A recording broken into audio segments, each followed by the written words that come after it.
Pinalaya na ng House Committee on Good Government and Public Accountability ang tinaguriang Ilocos 6. Sila ang 6 na empleyado ng lokal na pamahalaan ng Ilocos Norte na ikinulong nitong Mayo matapos hindi sumagot sa mga tanong kaugnay ng mga anomalya manong pagbili ng lokal na pamahalaan ng mga sasakyan gamit ang Tobacco Excise Tax Fund ng lalawigan.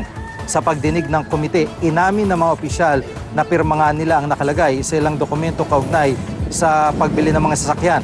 Kaya naman nagmosyon si House Majority Leader Rodolfo Fariñas na bawiin ang naunang contempt order at palayain ang 6 na opisyal.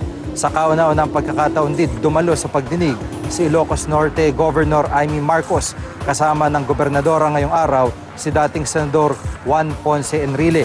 Hindi naman ang himasok sa pagtatanong si Enrile pero sa kanyang opening statement sinabi niyang dumalo siya ngayong araw dahil humingi sa kanyang tulong ang gobernadora.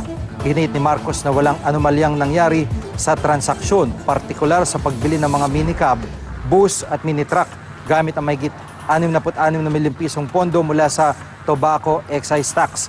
Pero ayon sa komite, 3 maanomalya o manong transaksyon ang pinasok ng lokal na pamahalaan ng Ilocos Norte. Paliwanag ni Marcos na pilitan siyang mag-cash advance para sa 2 naunang transaksyon dahil iisang supplier lang daw ang makakasunod sa kanilang mga pangangailangan. Dumaan naman daw sa tamang bidding ang 3 transaksyon. Bakit nauna po yung cheque sa bidding sa 2 transaksyon? Ang obserbasyon ng COA na ang cash advance ay hindi tamang paraan po sa pagbili ng mga sasakyan pong ito. Ang COA mismo ang umaamin na di nila binigay sa amin yung AOM na yan. Kailanman hindi namin natanggap. Sa palagay ko, wala naman akong report na nauna yung cheque kesa sa bidding. Wala akong nakikitang ganon. Ang alam ko, unang-una, kapag nag-cash advance, hindi naman ibig sabihin na yung cash binubulsa naman kaagad.